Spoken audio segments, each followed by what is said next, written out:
The priestess is in the house.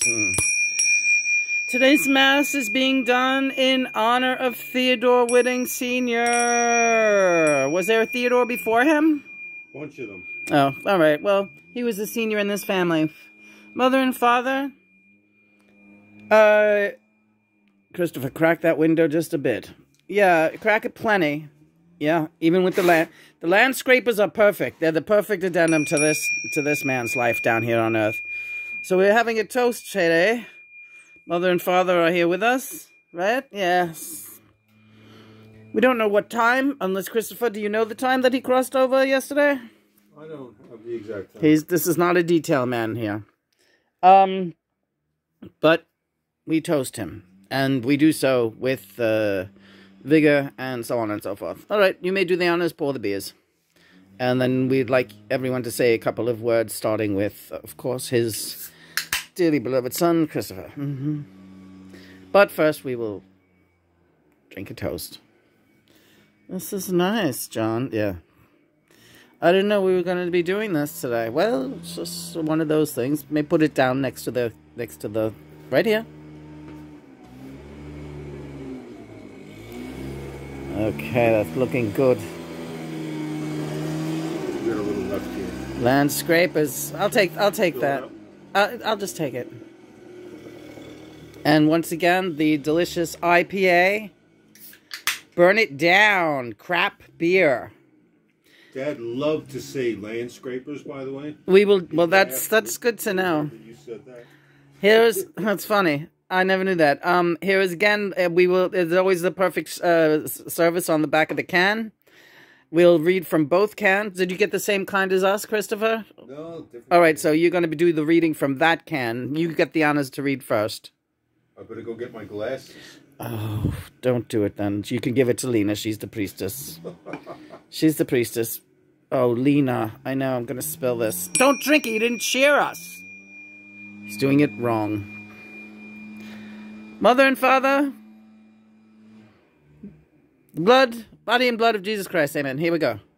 Yeah. Cheers. Cheers. Cheers to you and to your father. All right, Lena, read from yours first. Okay. This brew is inspired by fearless new beginnings and forever moving forward. Your journey is never over, and it keeps getting better and better. Amen. All right, so that's good news. John said that Ted is in a cocooning stage because of the trauma of his crossover. But he seems to be coming out of it sooner than most. Right, okay. Well, that does sound like him. But he's not quite ready to touch base yet. But he has said that when he is ready to touch base, Lena, you are the first person he would be contacting. Really? Yes, through me. Me? Yes, that's correct. Because your singing this morning of the song Dear God is what woke him up. Amazing. A song about atheism. Yes, that's correct. Amazing. Incredible. Uncle Bruce, how are you? Uncle Bruce is here. Yes, hello. Well, it's not really a somber day, is it? There's a lightness about the day ever since the old man crossed over, right? Yep. How are you guys doing over there? All right. He's kind of like, I gotta tell you something. He's a little bit jealous of me because I'm with Anne Margaret. Really? Yeah. He's jealous of me. He's jealous of you. He is. I knew he was gonna be. Right. Ted's younger brother is twin flame as Anne Margaret, right?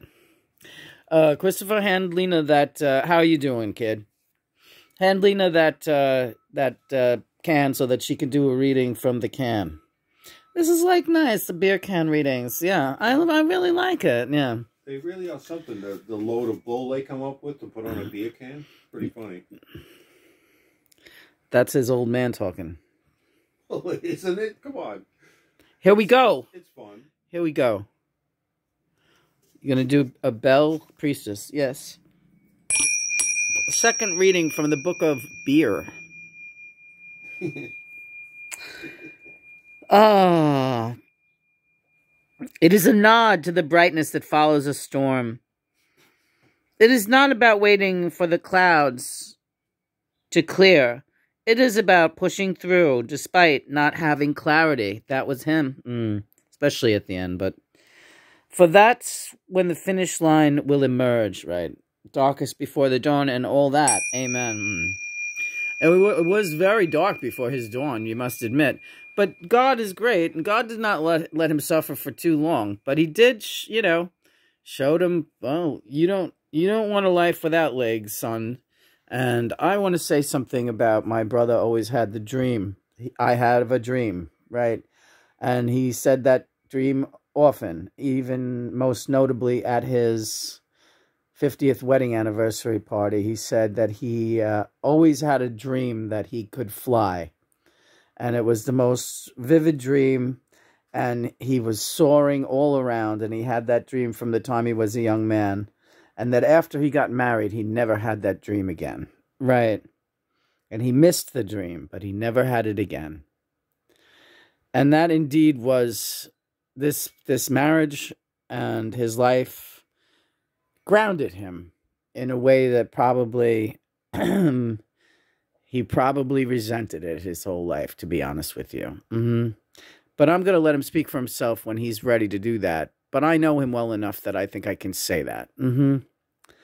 And his wife has, had an embittered attitude her whole life, because she too was hobbled by responsibility at an inappropriate age. Children and a responsibility before the age of 20, that's an inappropriate age. I think anybody would agree with that. So, what I can tell you is, he said one thing to me this morning. One thing and one thing only. Did he say he loved you? I wish. Okay, so what did he say?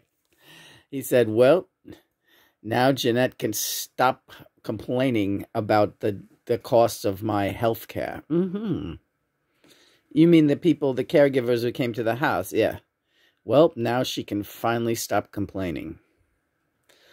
And Lena, I'm like, did she complain to him about it?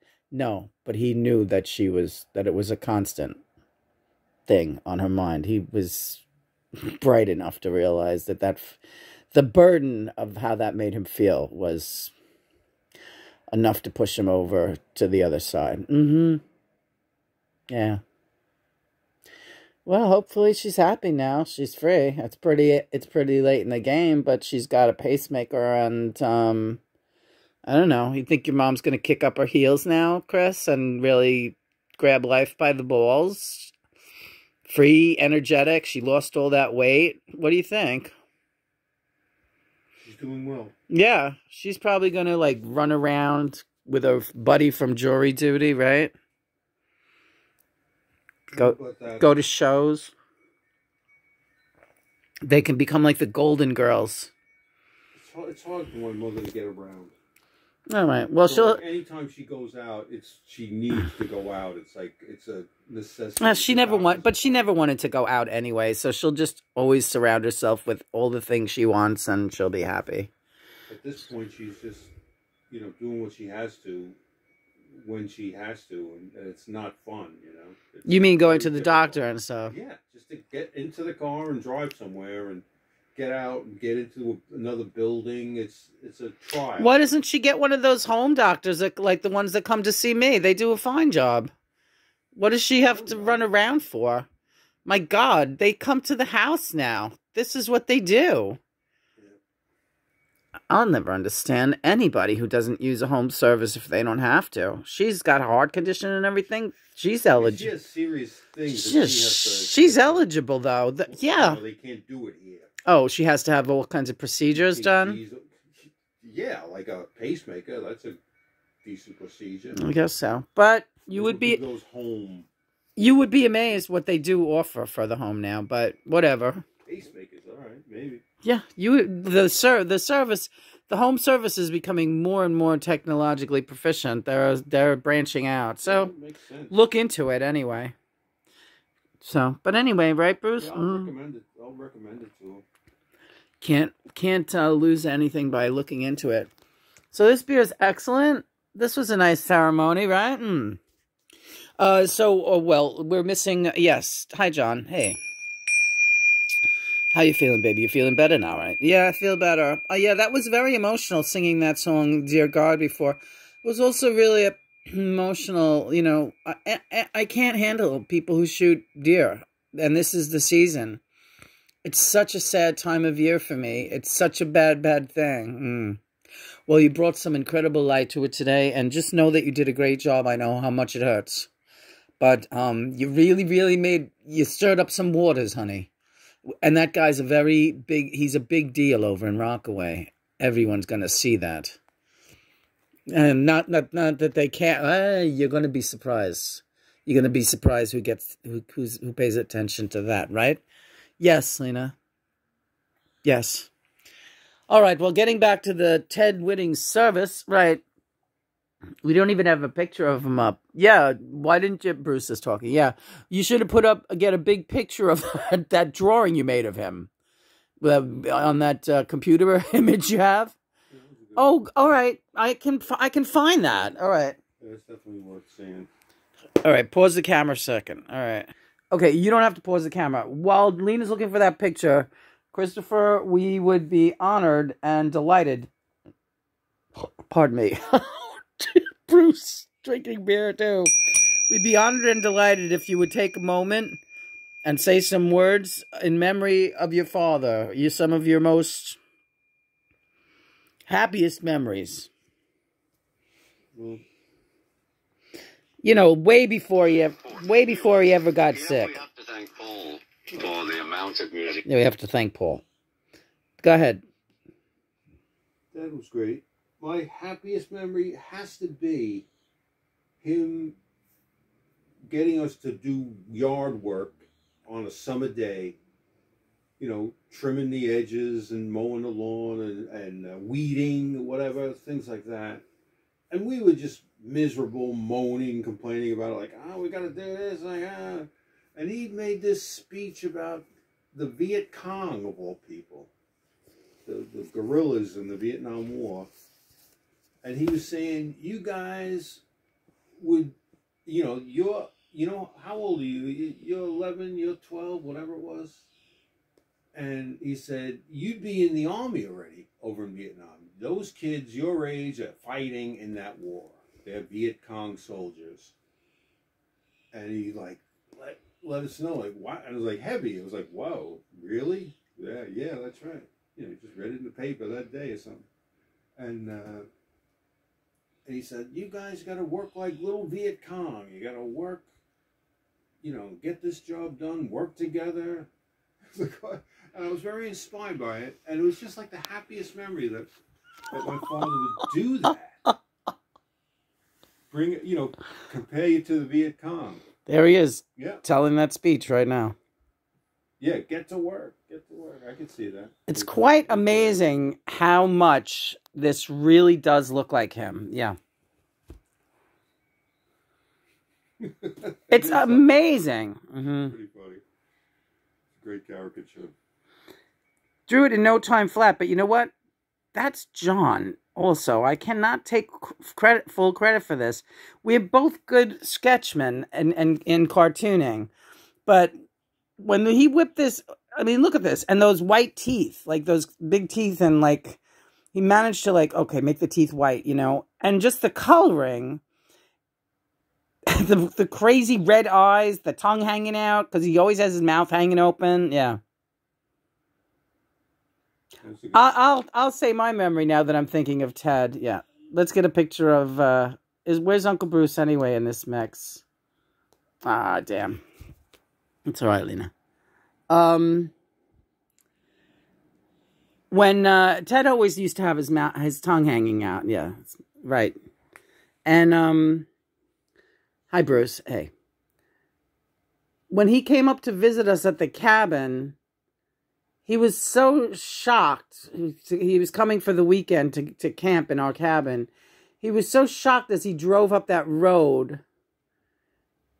And I'll never forget him looking out at our cabin, which must have looked like just a pile of sticks to him. Like he's going to sleep in that thing for 2 nights, you know?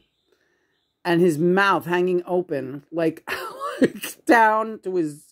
Like, his mouth looked like it was hanging completely out the car window. Like, and his tongue hanging out of his mouth. Mm-hmm.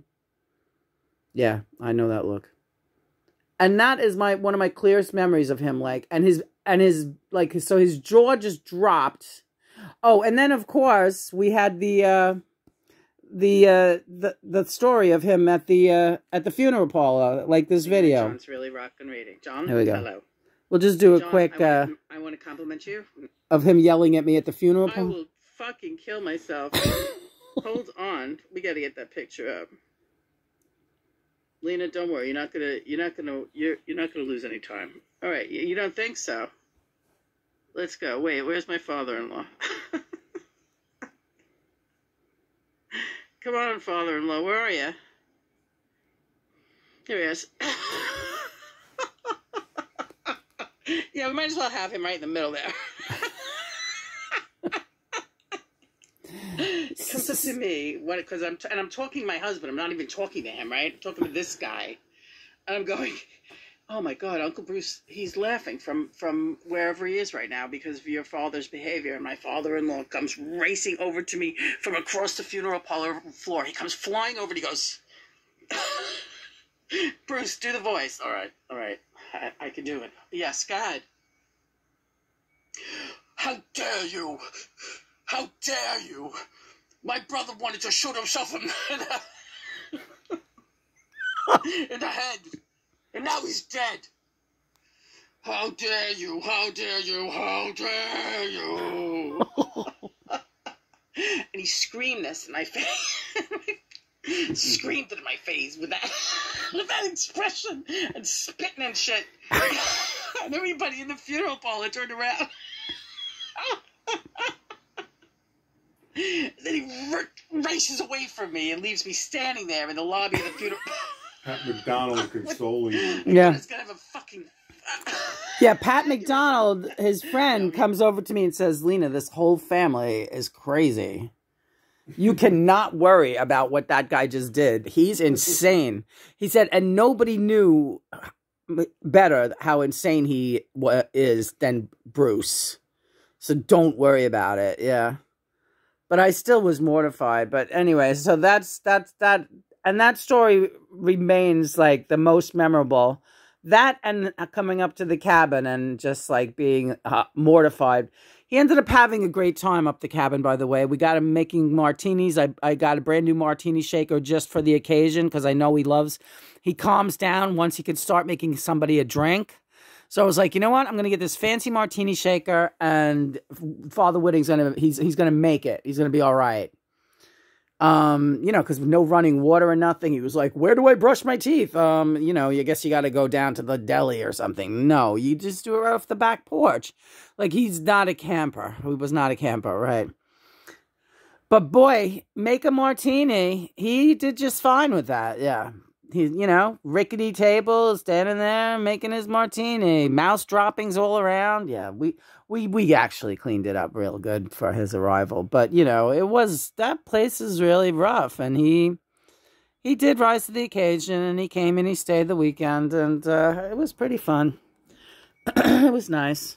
So that's my memories of him. And that and those red shoes at Red Capizios at the holiday season. They should really put those under the tree this year if there's a tree. I would really suggest that they put those Red Capizios under the tree as a statement, but he's not my father, so I'm sure I don't have a say in any of that. And any other memories you have, Chris, about your dad that you want to share? What will you miss the most about him? Talking with him. Right. Yeah, he was a pal to you. You liked your sports together. You liked talking history. You talked a lot about all kinds of things. family stuff. Like, I had this written down. I wanted to ask him, you know. This guy just died. Johnny Green. He was an all-star for the Knicks back in the old days, and I didn't know him, you know. He died November 25th, 2023, so a few weeks ago, you know. And I meant to ask him. I was going to ask him.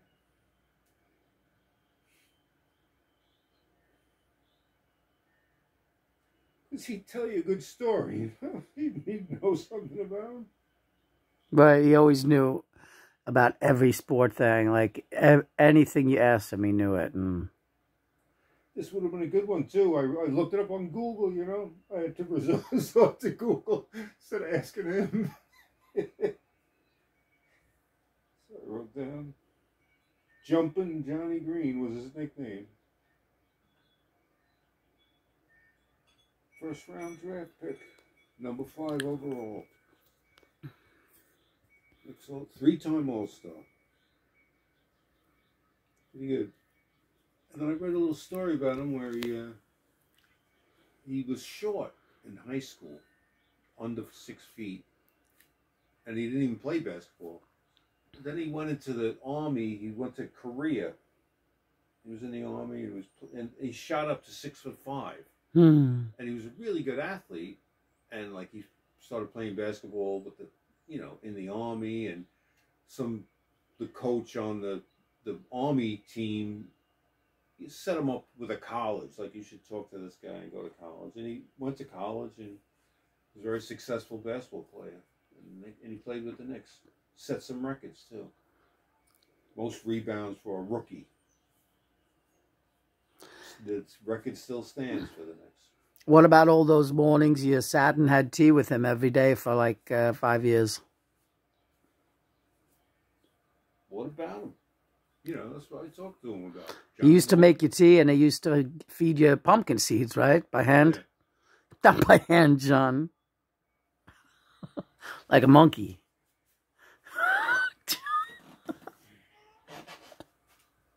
Nah, I love you, old man.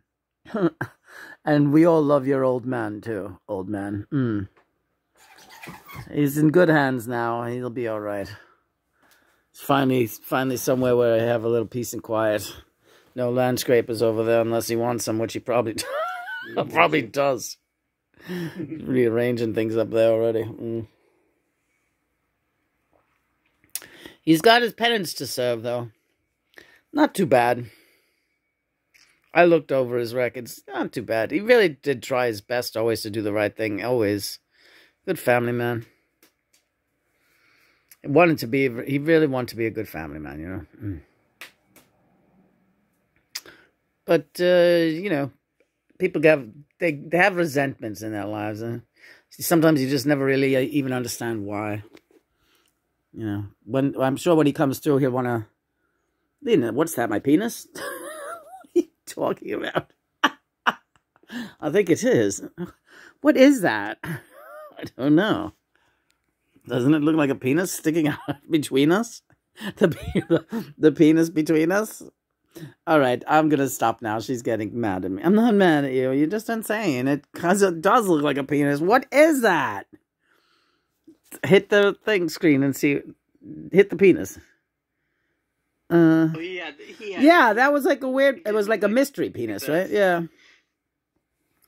That's a good picture of Ted for the video. We'll take that picture and we'll put it up and we'll send it out to the family. All right. This was a real nice service, kid. You know, good luck to you and all. I know I've said some nasty things over the days, but you know, you've been kind of unpleasant. You take after your old man. Yeah, he says some nasty things too when you fight with that guy. You remember? Lena remembers. Yeah, he said some. Oh yeah, that's another memory. You won't win, Lynn. Don't try to come up against me. This is my family, and you won't win. No, he said you'll lose. You'll lose. I was like, what are you fucking talking about? What the fuck are you talking about? I'll lose what? Like, how am I coming up against you? I don't even remember what we were talking about. Fucking, just like a Thanksgiving or something, he's talking to me like this. Jesus Christ. Lena's got good memories, doesn't she? Yeah, it always took you by surprise. You didn't even know. You were just talking, being yourself, doing your thing, and all of a sudden you're going counter to his whole. She was the kind of Lena's the kind of woman that yeah. Early on, she told Christopher, "Get her under control. Get that one under control." Yeah, you were just talking to Pat McDonald and saying like commonplace things that you were saying. You know, being respectful. When she wanted to bring a puppy at Christmas, he told you to get her out under control. Get that woman under control because God forbid she had a brand new puppy she wanted to bring for Christmas Eve. What did you say? What were your exact words talking about Uncle Bruce that he blew up at the funeral? I said, your Uncle Bruce is laughing at this. I swear he is. Right. Because this is insane. Because his behavior was so insane. He was running around. What was he doing? He wanted people to hurt. Yeah, like he wanted to know the colors of all the umbrellas because then he wanted them in a certain order. It made no sense. Yeah. The cars, he wanted like the cars. Yeah, Jennifer's car had to go first. I remember that. Ramsey's. Right. Jennifer's got the golden car. She's got to be first. Even had a good laugh over that one. Unbelievable. Like, again, keeping up appearances, like, insanely.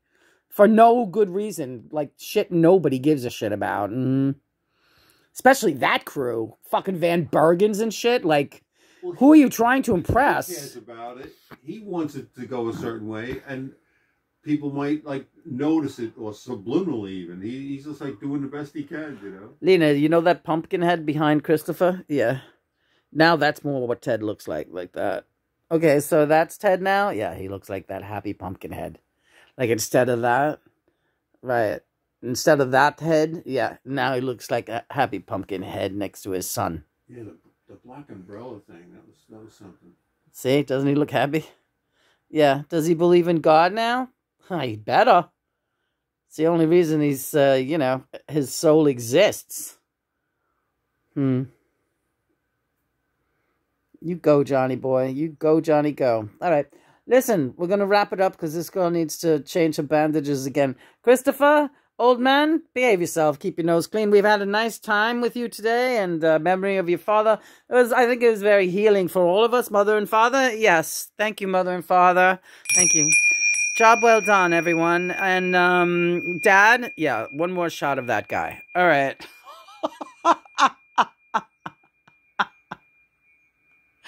Okay.